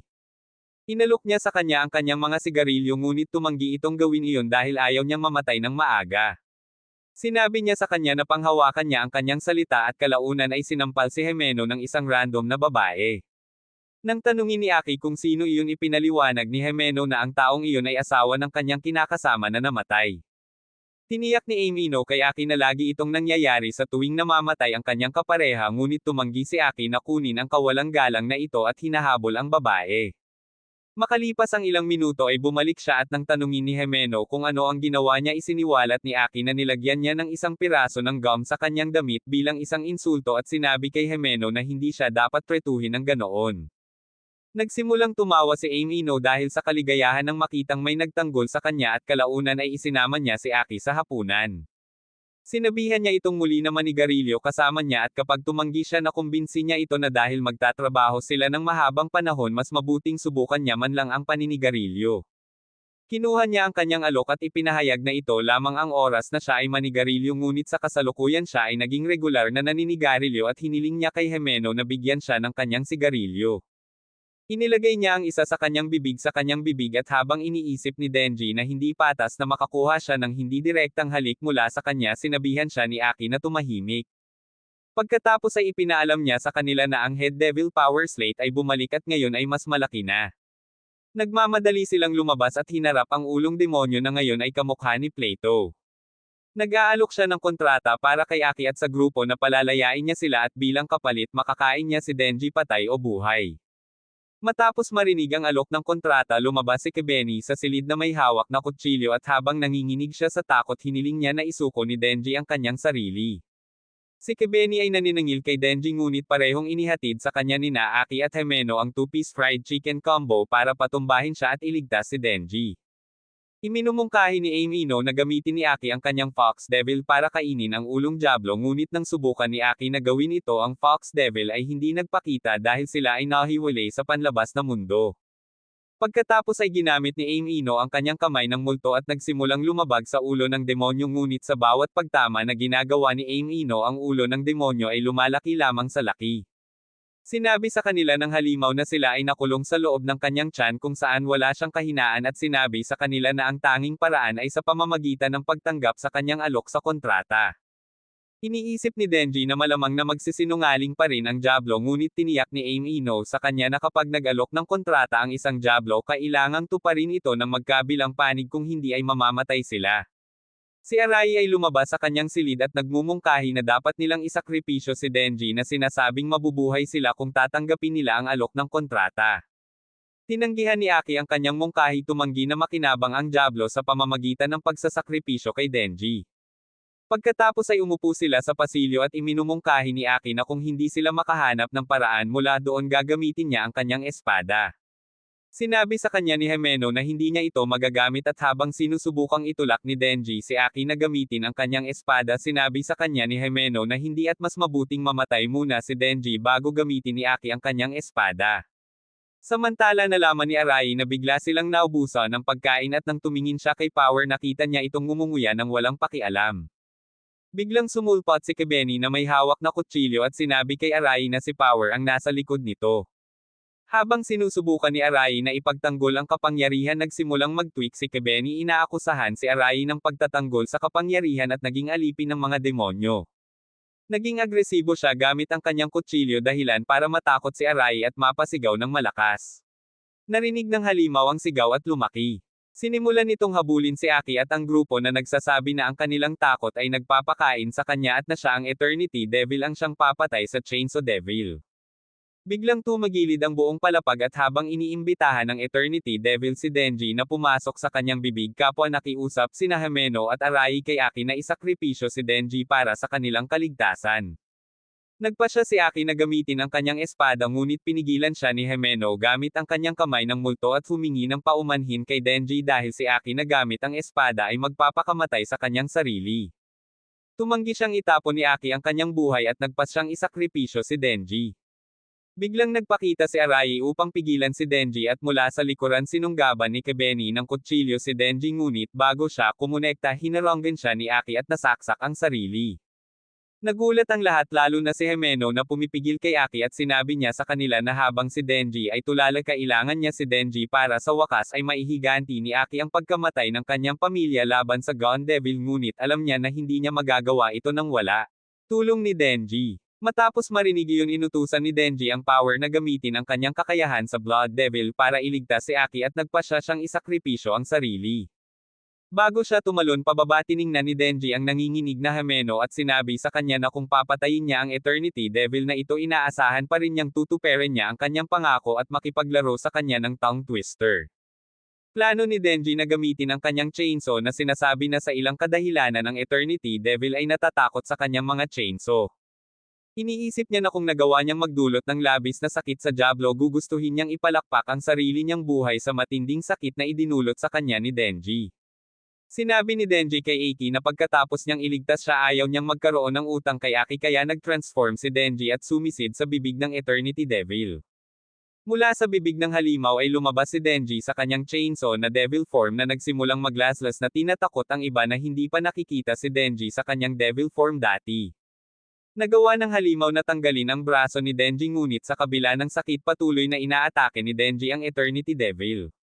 Sa panunood nito nag-aalala si Power dahil maraming dugo ang nawawala kay Denji pagkatapos ng pag-atake sa bawat pag-atake at pagkaraan ng ilang sandali nagawang pigilan ng halimaw si Denji na naging dahilan upang mawalan siya ng sapat na dugo kaya nawala ang kanyang mga chainsaw. Gayunpaman kinagat ni Denji ang isang tipak ng halimaw upang makakuha ng mas maraming dugo at nagsimulang tumawa na parang baliw habang higit na umaatake. Ang pagkakita nito ay nagpapaalala kay Himeno kung ano ang sinabi sa kanya ng kanyang amo na si Kishib na ang mga mangangaso na pinakakinatatakutan ng mga demonyo ay ang mga baliw. Dahil patay na ang lahat ng mga dating kasosyo ni Himeno, itinuring ni Kishib na patay silang lahat dahil lahat sila ay matino, ngunit nang tanungin ni Kishib si Himeno tungkol kay Aki, itinuring ni Himeno na baliw din si Aki dahil gusto niyang talunin ang Diablo ng baril.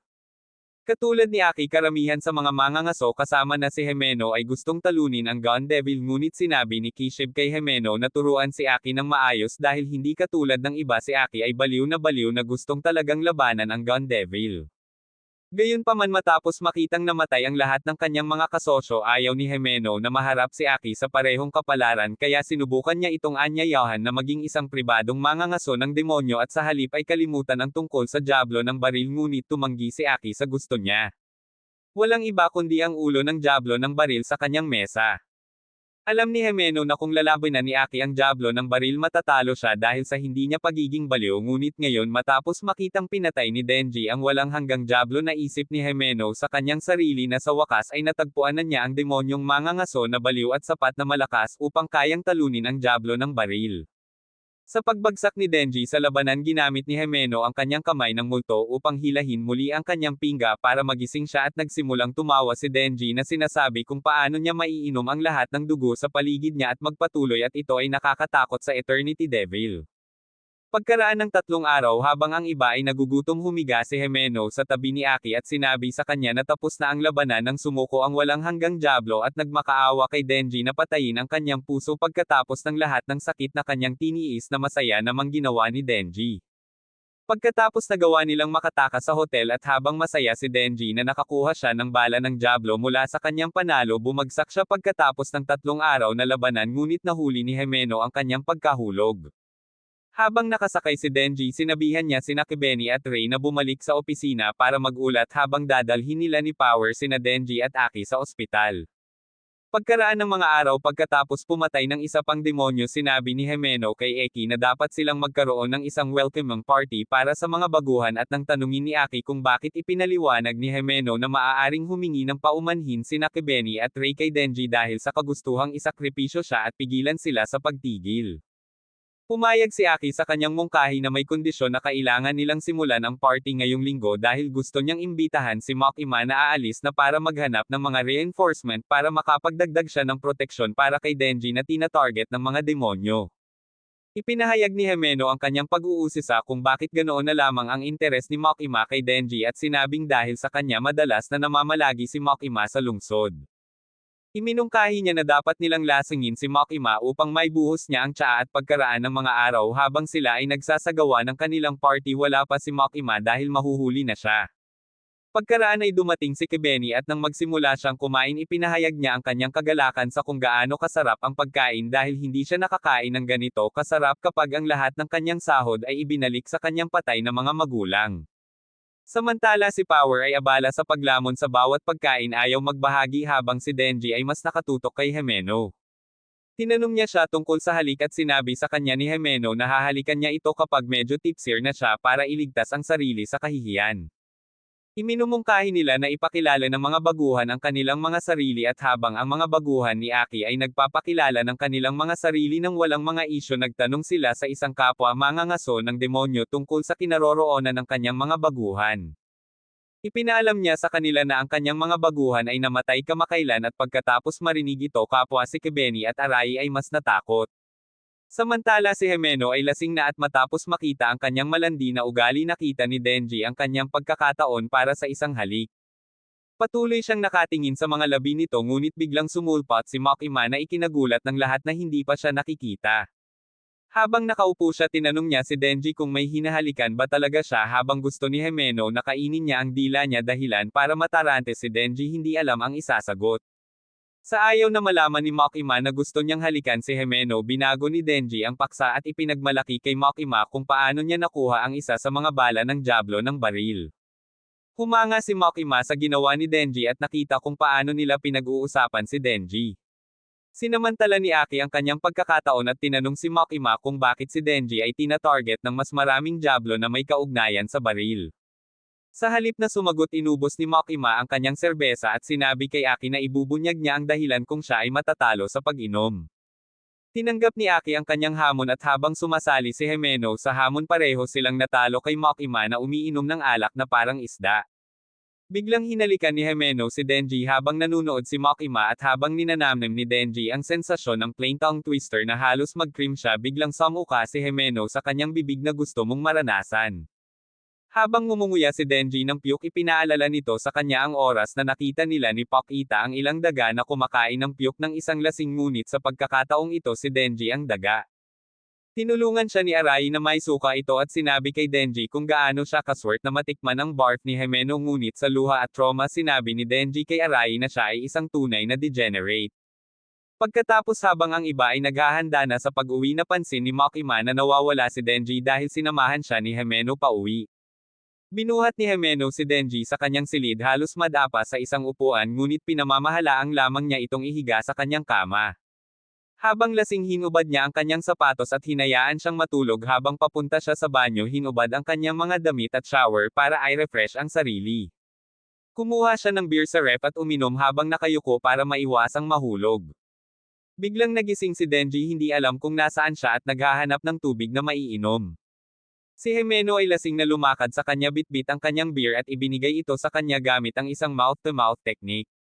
Habang lasing, nagsimulang magtaka si Himeno kung bakit nasa kwarto niya si Denji, ngunit matapos makita kung gaano kagusto si Denji kay Makima, nakaramdam ng selo si Himeno na sinasabing mas magagawa niya kaysa kay Makima. Nakahiga siya sa tabi niya, pinaglalaroan ang mga labi nito habang ang mga balak nito ay dumidiin sa kanya. At habang nalilito pa si Denji, inalok siya ni Himeno na gawin ito sa kanya. Tinanong siya ni Denji kung ano ang ibig niyang sabihin at tahasang sinabi sa kanya ni Himeno na gusto niyang ipatong sa kanya ang makapangyarihang tubo at ibinalik nito si Denji sa bar kung saan sinabihan ni Makima si Denji na makalanghap ng sariwang hangin.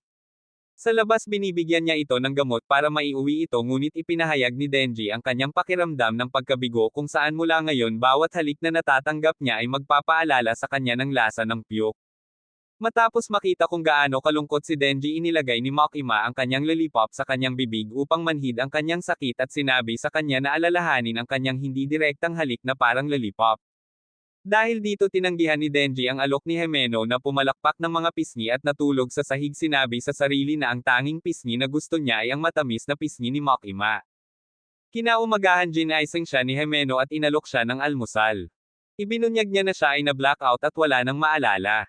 At nang tanungin niya si Denji kung nilamon niya ang kanyang kinang, sinisiguro ni Denji na hindi niya ito ginawa dahil nakalaan ang kanyang kinang sa matamis na labi ni Makima. Matapos marinig ito, malinaw na nakikita ni Himeno na si Denji ay nababahala para kay Makima, kaya nag-alok itong maging kaibigan nito at makipag-alyansa sa kanya. Sinabi niya sa kanya na tutulungan niya itong makasama si Makima kung tutulungan siya ni Denji na makasama si Aki.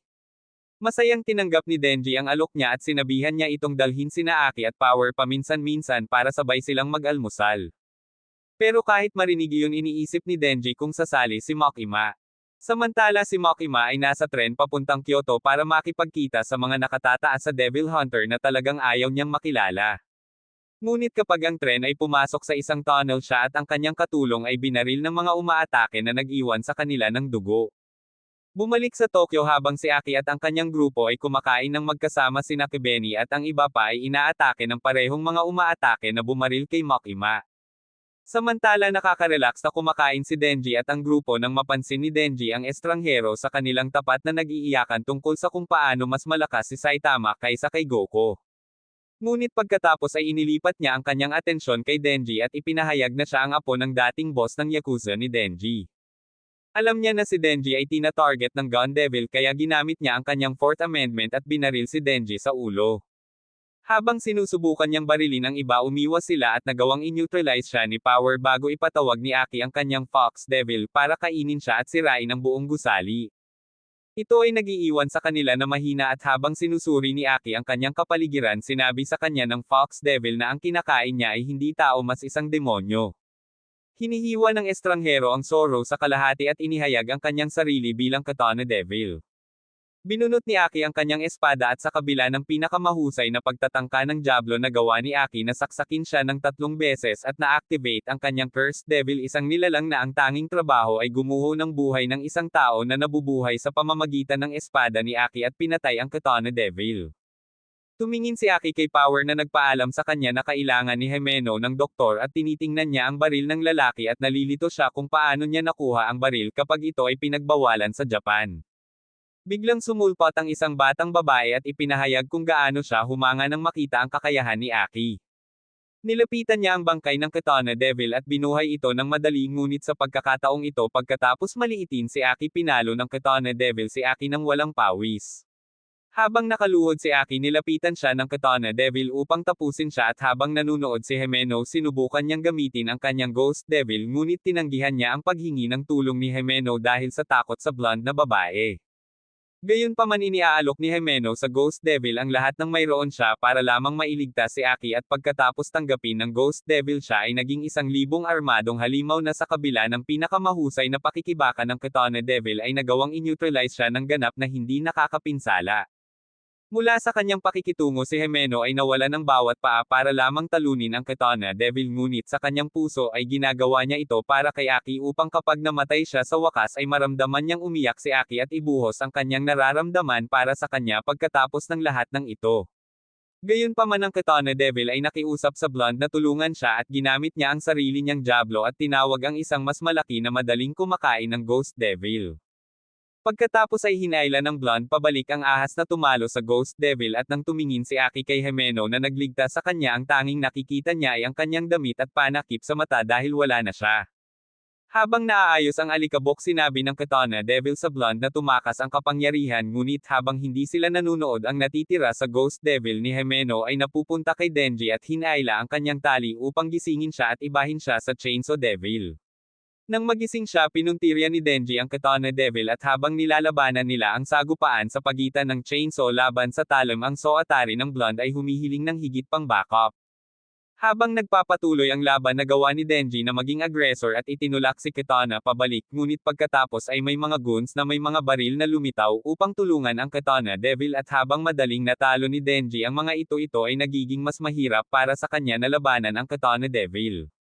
Pagkatapos ay sinubukan niyang gamitin ang isa sa mga miyembro ng Yakuza bilang hostage at habang si Katana ay parang sumuko na siya bigla siyang nag-transmit sa likod ni Denji at hiniwa pareho siya at ang miyembro ng Yakuza sa kalahati na parang nagko-cosplay sila ng Gojo. Nang matalo si Denji kinuha niya ito at naghanda na umalis, ngunit pagkatapos ay nag-transform siya pabalik bilang isang tao. Sa buong lungsod lahat ng Devil Hunters ni Makima ay binaril at sa tren ang mga Yakuza attackers ay nagbabalak na magtago, ngunit bago sila gumawa ng anuman si Makima ay nakatayo na pabalik na parang hindi siya nasaktan. Sa Kyoto ang Devil Hunters doon ay nalaman na ang mga Devil Hunter ni Makima ay inaatake at sa tingin nila ay patay na si Makima, ngunit pagkatapos pagdating ng tren sinalubong sila ng mga taong nagpapanik at tumatakbo palabas ng tren. Pagkatapos ay lumabas si Makima na puno ng dugo at binati ang mga Devil Hunter na parang walang nangyari at inutusan silang alagaan ang mga bangkay sa loob ng tren na kanyang naiwan. Nag-aalala sila kay Makima ngunit tiniyak niya sa kanila na hindi niya ito dugo dahil ito ay dugo ng mga patay na umaatake sa loob.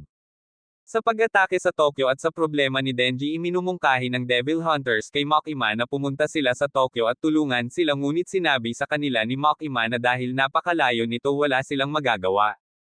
Gayunpaman inutusan niya silang dalhin ang kanyang 30 bilanggo na may hatol na kamatayan ang pinakamataas na templo sa Kyoto at ilang malinis na damit para mapanatiling malinis ang kanyang pagtulo habang gagawin niya ang kanyang magagawa para matulungan ang kanyang Devil Hunter sa Tokyo. Pagkatapos nagawa nilang magdala ng isang truck na puno ng mga bilanggo kung saan sila ay binibigyan ng kanilang huling pagkain bago sila gamitin ni Makima at pagdating nila nakita nila na sila ay nasa isang templo. Upang matiyak ang kanyang hindi maarok na pagtulo pinalitan ni Makima ang kanyang mga damit at inihanda ang kanyang sarili para sa kanyang ritual gamit ang kanyang kontrata sa demonyo. Bumalik sa Tokyo nang malapit nang makatakas ang Katana Devil at Soatari kasama ang kalahating katawan ni Denji, biglang lumitaw ang isang uwak upang panoorin sila. Nagsimulang mag-tweak ang isa sa mga miyembro ng Yakuza na ikinalito niya at sinigawan niya sila na nagsasabing may mali, ngunit bago siya gumawa ng anuman bigla siyang tumalsik kung saan-saan na walang iniwan sa kanyang sarili kundi isang lusek ng dugo. Naghinala si Soatari na may nangyari at tinawag niya ang isa sa mga miyembro upang suriin ang bangkay ni Makima, ngunit bago siya makapagsalita ng anuman tumalsik din siya sa lahat ng dako na parang kamatis.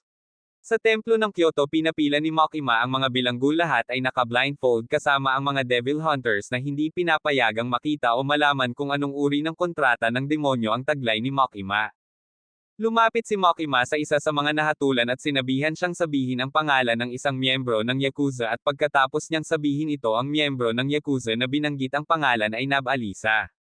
Ang iba pang mga miyembro ng Yakuza ay nagsimulang magpanik, nagmamakaawa na itigil na ang bangungot na ito, ngunit sa bawat isa sa kanilang mga pangalan na binibigkas ng isang convict at sa isang pag-ikot ng kamay ni Makima, bawat isa sa kanila ay tumalsik kahit saan dahil wala silang magagawa laban sa ang kakayahan ni Makima. Nang patay na ang lahat ng mga bilanggo, sinabi ni Makima sa mga devil hunter na kasama niya na buksan ang kanilang mga blindfold at kailangan niyang bumalik sa Tokyo. Bumalik kasama ang Katana Devil, siya lang at si Sawateri ang naiwan nito pagkatapos nilang makita ang bawat pagkamatay ng mga miyembro ng Yakuza, at alam ni Sawateri na si Makima ang nasa likod ng isang pagsalakay na tulad nito. Habang binabalak nilang tumakas kasama ang katawan ni Denji, lumitaw si Kobini buhay at maayos. Nang subukan ng lola na barilin siya sa isang rai, siya ay protektado ng isang rai. May kutsilyo sa kanyang kamay, sinisingil sila ni Kobini at sa kabila ng kanilang pagsisikap gamit ang Snake Devil, si Kobini ay naging full ninja, pinutol ang kamay ng Katana Devil at binaril siya pagkatapos. Sinubukan ni Sawateri na bumaril pabalik, ngunit nagawa ni Kobini na gamitin ang body shield ni Denji at tinakot siya. Dinala ni Sawateri ang kanyang kasama sa van at habang sinusubukan ni Kobini na barilin, nagawa niyang itaboy. Iniwan nito si Kobini sa katawan ni Denji at humingi siya ng tawad sa kagustuhang isakripisyo siya noong isang araw. Bigla nagsimula siyang umiyak at tumawa ng sabay, naaalala kung paano siya naligtas ng isang rai at pagkatapos ay binaril niya ang lumang prune gamit ang kanyang sariling baril. Napagtanto niya kung gaano siya kalapit sa pagkabaliw, kaya plano niyang sabihin kay Himeno na gusto niyang huminto sa susunod, hindi alam ang tungkol sa kanyang kapalaran. Sa istasyon ng tren dumating si Makima kasama ang dalawang devil hunter na kasama niya at nakilala nila ang isang nakaligtas na devil hunter mula sa Tokyo. Ipinaalam niya kay Makima na sa pag-atake ngayon na nag-iwan sa kanila ng maraming patay na mangangaso ng demonyo, nagpa siya ang nakatataas na pagsamahin ang lahat ng pangkat ng mga mangangaso ng demonyo sa isa at para pangunahan sila ni Makima. Pagkatapos ay binigay niya kay Makima ang isang sulat at ipinaliwanag na gusto niyang magbitiw na ikinadismaya ni Makima, at nang tanungin niya siya kung alam niya na sasalakayin sila ng Yakuza, tumanggi si Makima na sumagot na nagsasabi na ang isang sibilyan na tulad niya ay hindi dapat makakilala ng demonyo. Sa pag-alis ni Makima, ang dalawang mangangaso ng demonyo ay nagpapanik at sinubukang sabihin kay Makima na hindi rin sila sasali sa kanyang koponan, at habang si Makima ay tila kalmado, siya ay nabigo nang marinig iyon mula sa kanila. Kinabukasan pagkatapos ng labanan, nagising si Aki sa isang silid sa ospital at katabi niya sina Denji at Power na nagdala ng ilang mansanas.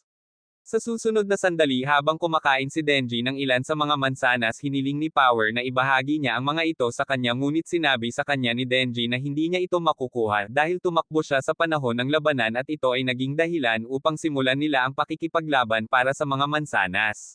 Tinanong sila ni Aki kung may nakaligtas sa kanyang dibisyon at sinabi sa kanya ni Denji na ang mga Kobaninas lamang ang nakaligtas bukod sa kanila. Si Denji at Power ay umalis ng silid upang kausapin si Makima, at bago umalis iniwan siya ni Denji ng isang mansanas dahil sa awa. Pagkatapos niyang mag-isa ngayon sa silid, binunot ni Aki ang kanyang espada at tinanong ang sinumpaang Diablo kung gaano katagal pa siyang natitira upang mabuhay, at ipinaalam sa kanya ng sinumpaang Diablo na mayroon na lamang siyang 2 taon upang mabuhay.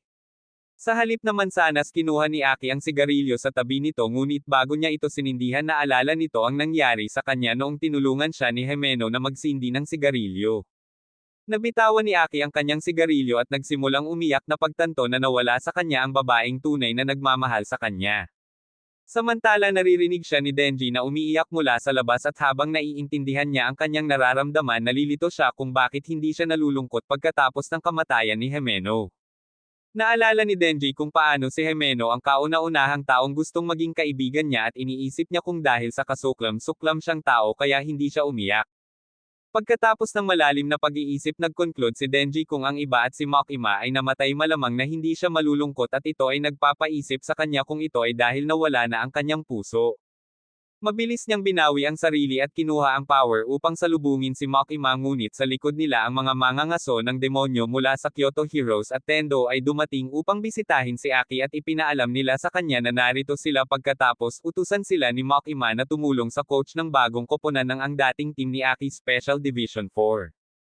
Samantala ipinaliwanag ni Makima kina Denji at Power na gusto niyang palakasin ang koponan matapos makita kung paano tina-target ng Gun Devil ang puso ni Denji, kaya ipinakilala niya sila sa kanilang bagong guro si Kishib. Bago gumawa ng anuman, tinanong sila ni Kishib ng mahahalagang tanong tulad ng kung pumili sila ng tao o mga demonyo, hanggang sa pagtatanong sa kanila kung sa tingin nila ay kayang talunin ni Krillin si Saitama, at pareho nilang sinasagot na madaling mag-dogwalk si Krillin sa Saitama. Matapos marinig ang kanilang mga sagot, itinuring sila ni Kishib na perpekto at isang bihirang lahi, kaya sinabihan niya si Makima na iwanan sila dahil magsisimula na ang pagsasanay. Pagkatapos ay niyakap sila ni Kishib at ipinakilala ang kanyang sarili bilang isang guro na mahilig sa alak, pumalakpak ng pisngi at pumalakpak sa buhay ng demonyo. Sa sapat na puwersa binali ni Kishib ang kanilang mga leeg, iniwan silang paralisado sa sahig, ngunit pagkatapos ay naglabas siya ng isang bag ng dugo at ipinakain ito sa kanila upang maibalik sila sa normal.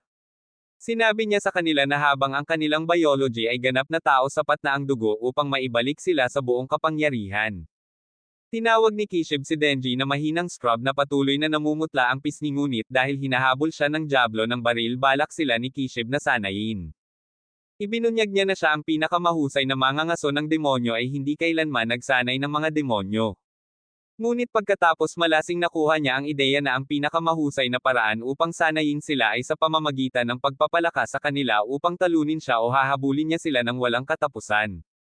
Sa kanyang kakayahan, ang kapangyarihan ay bumunot ng martilyo upang ibigay kay Denji habang naghahanda silang labanan si Kishib, ngunit sa isang mabilis na paggalaw madaling pinalakpakan ni Kishib si Denji gamit ang isang kutsilyo at kinokontra ang kapangyarihan sa pamamagitan ng paghiwa ng kanyang leeg.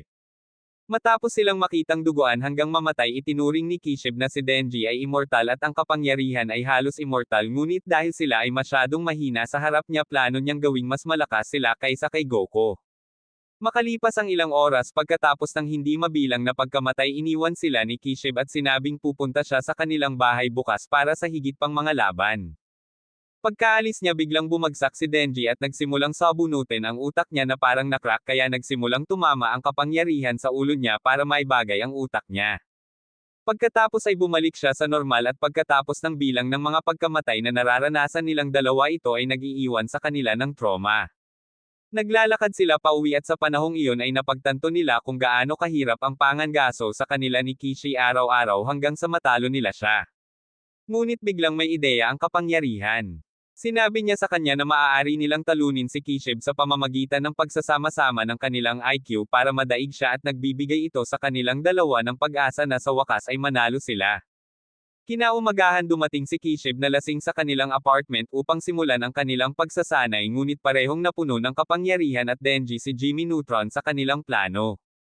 Nang bubuksan na ni Kishib ang pinto, tinutukan siya ng kapangyarihan ng isang tungkod na nailagan niya, ngunit pagkatapos ay sinubukan niyang salakayin siya mula sa itaas na kinontra rin niya. Biglang sumulpot si Denji at ibinato ang kanyang palakol kay Kishib, ngunit napasipa siya sa panga na tumututol sa kanyang pagtatangka. Habang natalo sila, sinabi sa kanila ni Kishib na humanga siya sa kanilang pagtatangka, kaya iiwan niya sila ngayon. Nagsimulang maging masaya si Denji at nagkwento tungkol dito, ngunit nang iangat niya ang kanyang ulo, hinampes ni Kishib ang kanyang ulo, iniwan si Denji na patay at sinabihan siyang huwag maniwala sa sinasabi sa kanya ng kanyang mga mangangaso. Bumalik sa ospital, sinubukan ni Aki na ipatawag ang kanyang Fox Devil, ngunit pagkatapos niyang mabaigo, sinabi sa kanya ni Rose na hindi na siya muling tutulungan ng kanyang Fox Devil pagkatapos niyang pakainin siya ng isang bagay na kasuklam-suklam gaya ng Katana Devil. Sa peikli ng buhay ni Aki nang sinumpa ang Diablo, iminumungkahi nila na magretiro si Aki sa trabahong ito at mamuhay ng payapa sa natitirang bahagi ng kanyang buhay. Gayunpaman, sa pagkamatay ng kanyang pamilya at kamakailan ang pagkamatay ni Himeno, sinabi niya sa kanila na tumanggi siyang huminto, kaya iminumungkahi nila na gumawa si Aki ng isang bagong kontrata sa isang mas malakas na demonyo. Iniwan siya ng mga ito, ngunit biglang may pumasok na babae sa silid at nang makita ni Aki ang mukha nito, nanlaki ang mga mata nito nang makita kung gaano siya kamukha ni Himeno. Ipinakilala niya ang kanyang sarili bilang nakababatang kapatid na babae ni Himeno at binigay kay Aki ang isang sulat. Binuksan niya ito at nasa loob nito ang sulat ni Himeno para sa kanyang kapatid kung saan madalas itong magtanong tungkol sa kapakanan ng kanyang ama ngunit naglalabas din ng tungkol sa nararamdaman ni Himeno kay Aki at kung gaano niya kagustong sumama ito sa kanya at maging isang pribadong mangangaso ng demonyo kaya makakasama na rin sila sa wakas. Kinabukasan pumunta si Aki kasama sina Kuros at Tendo sa bilangguan kung saan pinapanatili ng mangangaso ng demonyo ang kanilang mga demonyo at nakatagpo sila ng isang nakalok na silid. Ipinaliwanag ni Kuros na ang demonyo sa loob ay ang hinaharap na dyablo at bago si Aki may dalawang tao na nakipagkontrata dito kung saan ang isa ay kailangang ibigay ang kalahati ng kanyang buhay para sa kontrata at ang isa ay kailangang manood ng Boku no Pico ng paulit-ulit. Pumasok si Aki sa silid at nakilala ang hinaharap na demonyo na nagsimulang sumayaw habang humihiyaw tungkol sa kung paano sa hinaharap natapos ang isang piraso at binaygo nito ang mga mambabasa na ginagawa itong ang pinakamasamang anime sa lahat ng panahon. Hiniling ni Aki sa hinaharap na dyablo na pangalanan ang kanyang presyo ngunit bago niya gawin iyon hiniling ng dyablo na pumasok si Aki sa kanyang tiyan upang makita niya muna ang kanyang hinaharap. Inilagay ni Aki ang kanyang ulo sa tiyan ng dyablo sa hinaharap at pagkatapos ng ilang segundo nagsimula siyang tumawa na ikinalito ni Aki. Hiniling niyang tingnan ang loob ng kanang mata ni Aki na ikinagulat ni Aki kung gaano kamura ang presyo at sinabi sa kanya ng dyablo na mura ang presyo niya kay Aki dahil kamangha-mangha ang hinaharap na nakikita niya. Samantala ipinagpatuloy ni Denji at Power ang kanilang pagsasanay at pagkatapos nilang matamaan si Kishib sinabi niya sa kanila na lumakas sila at ngayon ay haharap na lamang sila sa kanya isang beses sa isang linggo na ikinalulugod nilang dalawa. Ipinaalam niya sa kanila na dahil malapit na ang Division 4 sa kanilang unang misyon upang salakayin at talunin ang Katana Devil pareho silang sasailalim sa mas mahirap na pagsasanay sa ilalim niya at lalabanan siya ng totoo. Sinabi ni Denji kay Kishib na ililigtas niya ang kanyang buhay kung magkakaroon siya ng pagkakataon dahil itinuring niyang si Kishib ang taong tumulong sa kanya na maging mas mahusay. Pagkatapos ay nakipagkita si Kishib kay Makima para uminom at nagsimula siyang uminom ng malakas at sinabi kay Makima na sinimulan niyang pangalagaan ang kanyang mga mag-aaral sa parehong paraan ng pag-aalaga niya sa lahat ng mga estudyanteng namatay sa labanan. Tinanong siya ni Makima kung bakit niya gustong makipagkita at ibinunyag ni Kishib na pinaghihinalaan niya na malaman ni Makima ang tungkol sa pag-atake laban sa mga mangangaso ng demonyo at walang ginagawa para pigilan ito. Kahit na sinalakay din si Makima hindi siya pinagkakatiwalaan ni Kishib ngunit sinabi niya sa kanya na hanggat nakikipaglaban siya para sa sangkatauhan laban sa mga demonyo wala siyang issue. Kinabukasan itinaboy ni Kuros at Tendo si Aki pabalik sa HQ ngunit sa kanilang pagpunta doon sinabi ni Kuros kay Aki na hindi niya gusto siya sa pagiging mataas at makapangyarihan dahil sa pagkakaroon ng motibasyon laban sa dyablo ng baril. Ibinunyag niya na mayroon din silang galit ni Tendo sa dyablo ng baril ngunit hindi tulad ni Aki wala silang kakayahang labanan siya. Sinabihan ni Aki ang tauna na ito na itikom ang kanyang bibig dahil wala siyang pakialam sa kung ano ang iniisip niya ngunit pagkatapos nilang ihatid si Aki sa HQ sinabi ni Kuros kay Aki na habang napupuot siya sa kanya nag-uugat din siya para manalo siya at makuha ang kanyang paghihiganti laban sa dyablo ng baril. Samantala nakikipagpulong si Makima sa isa sa mga pinuno ng Yakuza at tinanong siya tungkol sa nakaraang pag-atake laban sa mga mangangaso ng demonyo. Sinabi sa kanya ng boss na ang pag-atake ay wala sa ilalim ng kanyang utos at ipinakita niya sa kanya ang isang larawan ni Soatari na nagsasabi na siya ang taong nagrally ng ilan sa mga miyembro ng Yakuza upang maglunsad ng pag-atake. Ipinaliwanag niya na ang dyablo ng baril ay humingi ng pera sa pangangalakal para sa pagbibigay kay Soatari at sa kanyang mga tauhan ng ilang baril at bala upang ma-atake nila ang mga mangangaso ng dyablo. Matapos marinig ito hiniling ni Makima sa amo na ibigay sa kanya ang mga pangalan ng mga miyembro ng Yakuza na kasangkot sa dyablo ng baril at habang ang amo ay masaya na ibigay sa kanya ang mga pangalan ng kanyang mga miyembro tumanggi itong ibigay sa kanya ang mga pangalan ng gang. Sinabi niya sa kanya na kung ibibigay niya ang mga pangalang iyon magsisimula ito ng digmaan sa pagitan ng mga pamilya ng gang na hindi niya kayang bayaran. Sinubukan ng amo ng mga tuwiran kay Makima sa pagsasabing hindi maaaring makipaglaban ang Yakuza sa isa't isa dahil magiging sanhi ito ng mga dayo hanggang mula sa ibang mga bansa na kumuha ng pagkakataon at lusubin ang Japan. Matapos marinig ito naglabas si Makima ng isang bag at habang natatawa ang amo sa pagtatangka niyang suhulan siya sinabi niya sa kanya na hindi ito suhol ngunit ito ay isang bag na puno ng mga mata ng mga tao na mahal niya at ng iba pang miyembro ng Yakuza dito. Bumukas ang amo at nabigla nang makita ang mga mata sa loob at ipinaliwanag ni Makima na may kilala siyang makakatulong na maibalik ito ng ligtas sa tao. Sinubukan ng isa sa mga miyembro na salakayin si Makima ngunit huminto ito matapos makita ang kanyang pandidilat at bigla siyang dumyugo sa ilong at namatay. Sinabi niya sa boss na ang kanyang pangangatwiran ay ganap na mga pisngi at na siya ay nagmamalasakit lamang sa pagprotekta sa kanyang sarili pagkatapos ng lahat ng masasamang gawain na ginawa ng Yakuza. Samantala dumating na ang Division 4 sa kanilang target at sinimulan na nila ang kanilang misyon. Habang si Kobayashi ay natatakot at gustong umuwi sina Power at Denji ay nasa sabik na lumaban pagkatapos ng lahat ng pagsasanay na kanilang ginawa. Lumapit si Aki kay Kishib at humihingi ng plano ngunit sinabi ni Kishib kay Aki na walang plano maliban sa isang buong pag-atake. Habang ang iba ay pumasok isang pulis at isang mangangaso ng demonyo ang nagtanong kay Kishib tungkol sa kung ano ang kailangan nilang gawin at inutusan sila ni Kishib na bantayan ang mga labasan at ang basement. Idinagdag ni Kishib na habang kaya nilang hawakan ang mga terorista sa loob kailangang hawakan ng pulisya ang mga halimaw tulad nina Denji at Power na itinuturing na hindi matatag at hindi ligtas kung tatakbo sila sa labas ng gusali. Sa basement ito ay puno ng mga zombie at higit pa sa mga demonyong mangangaso ang lumitaw. Ang isa ay si Beams na isang shark fiend na marunong lumangoy sa ibabaw. Pangalawa ay ang violence fiend na nagsusuot ng maskara at naglalabas ng mga lason na gas. Pangatlo ay ang spider fiend na nagiging gagamba. Panghuli ang anghel na Diablo ang magpapalakpak sa buhay ng mga tao kapag hinawakan nila siya. Habang si Denji at ang grupo ng mga fiend ay nakikipaglaban sa mga zombie ang anghel na demonyo ay humingi ng panyo kay Aki upang linisin ang sarili at nang bigyan siya nito ng panyo nagulat siya kung gaano siya katapang na halos hawakan siya. Binaril ng isang alipor si Aki ngunit pinrotektahan siya ng anghel at binigyan ng butas si Aki para sampelan siya. Pagkatapos ay inutusan ni Aki ang kanyang koponan na pangunahan ang mga zombie sa iba at sa halip ay hanapin si Soatari at ang Katana Devil sa pamamagitan ng paghihiwalay. Pagkatapos pumasok si Aki sa isang pasilyo at mula sa isang pinto ay lumabas ang isang lalaki na may hawak na baril ngunit nagawa ni Aki na makaiwas sa bala at tinamaan siya.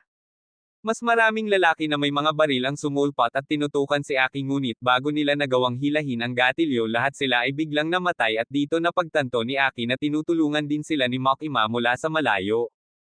Ipinagpatuloy ni Aki ang kanyang paglalakbay at nakilala si Soatari na responsable sa pagkamatay ni Himeno. Gamit ang kanyang kakayahan ipinatawag niya ang multo ni Himeno na ikinagulat ni Aki at inutusan itong atakihin siya.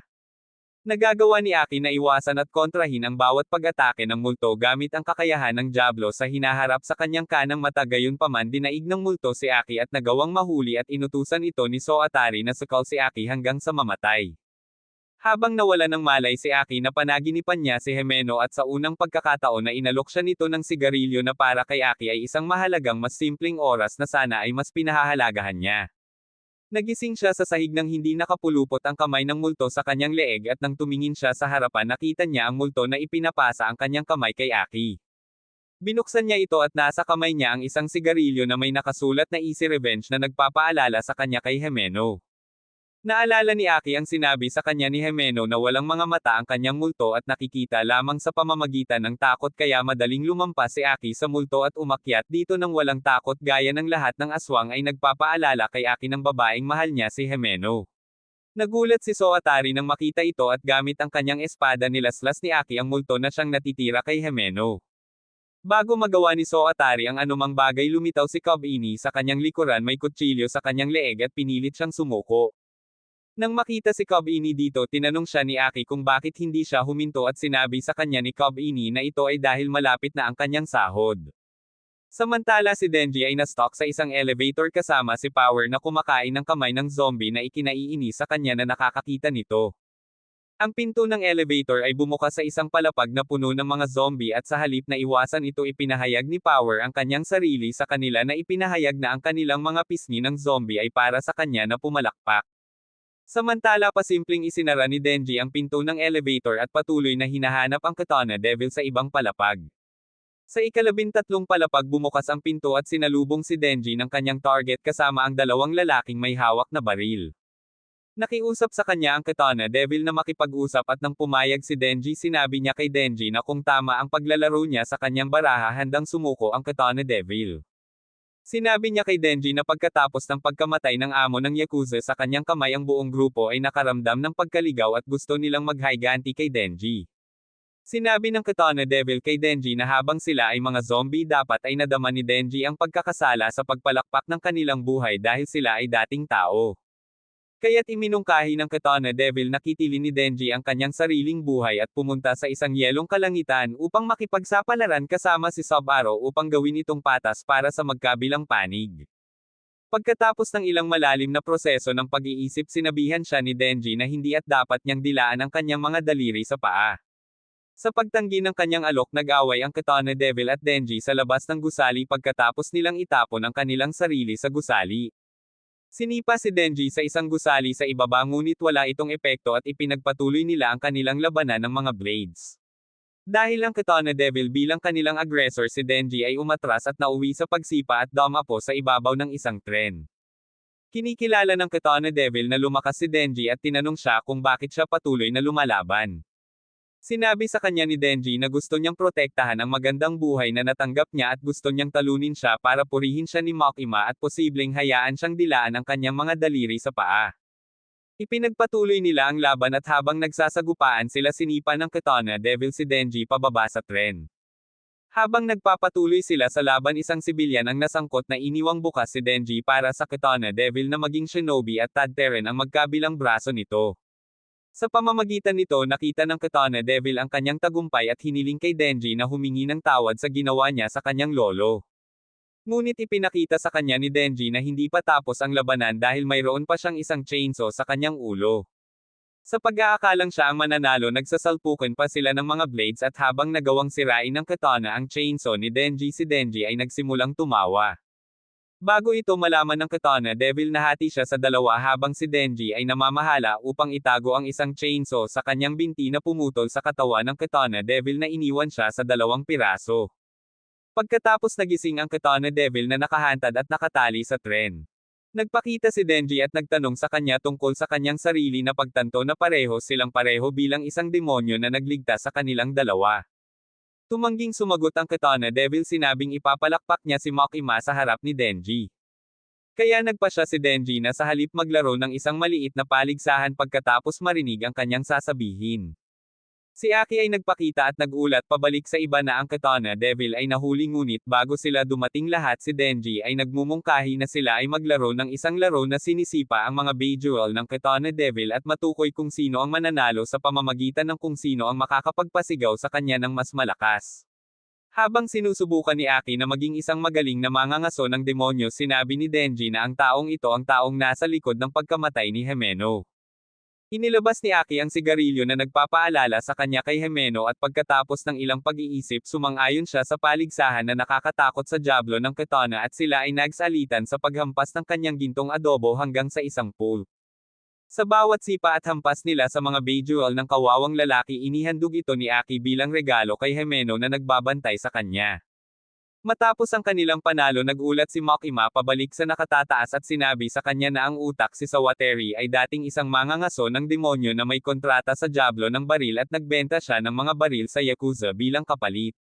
Kailangan niyang makuha ang puso ng Diablo ng chainsaw. Gayunpaman bago nila siya tanungin ginamit ni Sawateri ang sarili niyang ahas para kagatin ang sarili niyang ulo kaya na-trauma si Kebeni. Sa tagumpay ng operasyon nakuha nila ang 1 kilo ng laman ng bala ng Diablo ng baril at matapos itong pagsamahin sa kung ano na ang mayroon sila sa wakas ay matunten na nila ang baril na Diablo at mapatay ito ng tuluyan. Samantala si Denji at ang kanyang mga kasama sa kwarto ay nag-e-enjoy sa kanilang normal na araw naglalaro namimili ng mga groceries at mas malakas ang bonding. Sabay silang kumakain ng hapunan para ipagdiwang ang kanilang panalo at sabay na tumawa hanggang sa dumating ang gabi para sa kanila. Sa sandaling iyon lumabas si Aki upang makalanghap ng sariwang hangin at humitit ng sigarilyo mula sa multo ni Himeno. Habang hinihinga niya ito ninanamnam niya ang sensasyon habang iniisip si Himeno na iniwan siya. Sa kanyang pagtulog si Denji ay nanaginip ng isang makitid na eskinita at habang siya ay patuloy na naglalakad nakasalubong niya ang isang misteryosong pinto. Ngunit alam niyang mabuti ang panaginip na ito habang patuloy niyang pinapangarap ito at nakakalimutan pagkatapos. Mula sa pinto kinausap siya ni Pokira. At habang pinapalabas siya ni Denji nakiusap si Pokira na huwag buksan ang pinto.